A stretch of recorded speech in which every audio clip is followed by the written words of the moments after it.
So now that we know how to hold the racket and also how to rotate our wrists, now we're going to learn how to set up our whole entire body for an overhead shot.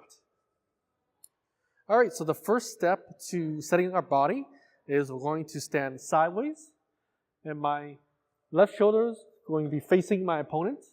I'm going to pull my right shoulder back and elbow as well, like this. And then I'm going to point my index finger at the bird. This will give me both balance and also good alignment.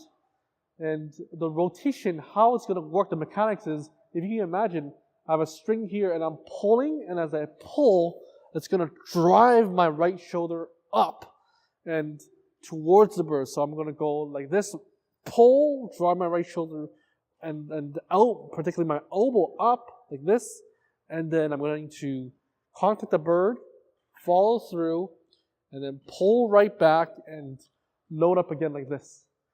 And you can see that my elbow cannot be seen. So this allows me to stay deceptive and not show my opponent anything about what my shot will be.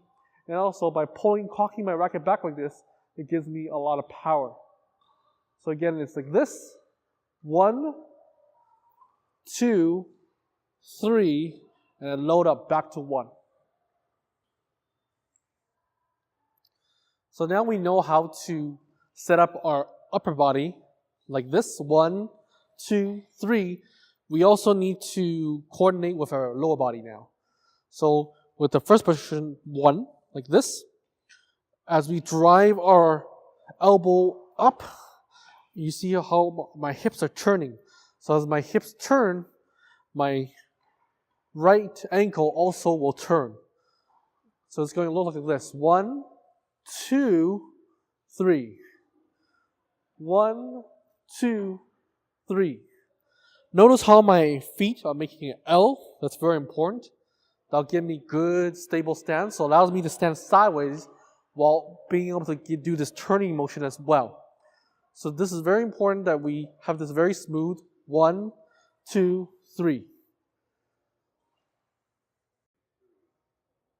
So how we're going to practice this entire overhead setup is you're going to stand in front of a mirror and you're going to set yourself up at position 1. So 1, and then you're going to look out that you have no elbow here. If your elbow is sticking out like this, that's a no-no. So that tells the opponent what's going to happen. So you want to make sure there's no elbow, like this. 1, and then we're going to do 2, and then 3. So, and then rock right back. This whole motion we want to do at least 200 times per day for at least 1 week. And this allows our whole body to remember the whole motion. All right, so to help those of you who are having trouble combining all these different positions, one thing to really consider is this is really all a mimic of a throwing motion.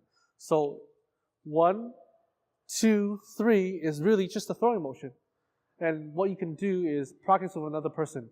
With a bird, 1, 2, 3, say it as you throw the bird, 1, 2, 3, and do this maybe 10 or 20 times, just as a warm-up. And afterwards, then pick up your racket and then do the motion with the racket. I've found that many of my students have found this exercise, although it's very simple, to be quite effective, to just teach their body to think about the racket motion or the swing motion in comparison with throwing.